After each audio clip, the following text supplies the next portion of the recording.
السلام علیکم. د روغتیا په هیله مو 2 دقیقې خبر ته ښه راغلاست. د مسکو او کابل ترمنځ نظامي او تخنیکي هوکړه د افغانستان او تتارستان صنعتي همکاري پراخوي.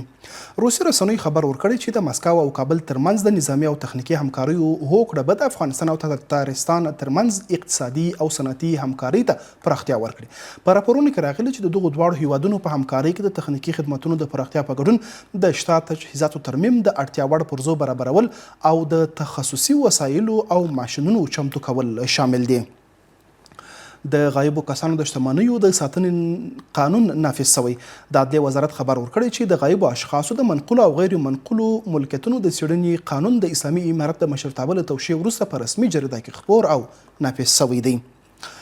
د افغان حاجانو د بیرته راستنېدو بهیر پیل شوی دی. ارشاد حج او اوقافو وزارت خبر ورکړی چې د روان کال د حج مناسکو له بشپړېدو وروسته هیواد ته د افغان حاجانو د بیرته راستنېدو بهیر پیل شوی دی. یاد وزارت وایي چې د پلان له مخې به ټول 13,000 افغان حاجان په 2 پړاوونو کې د کابل، بلخ، کندهار او هرات هوایي زونونو ته ولېږدول شي. میدان وردګ کې 12 ټرافیکي پیښې، 3 کسان مړه او 15 ټپیان شوي. د میدان وردګ مسؤلین وایي چې د اختر په ورځو شپو کې د 12 ټرافیکي پیښو له امله 3 کسان مړه او 15 نور ټپیان شوي چې مړو شوو او ټپیانو کې ماشومان هم شامل دي.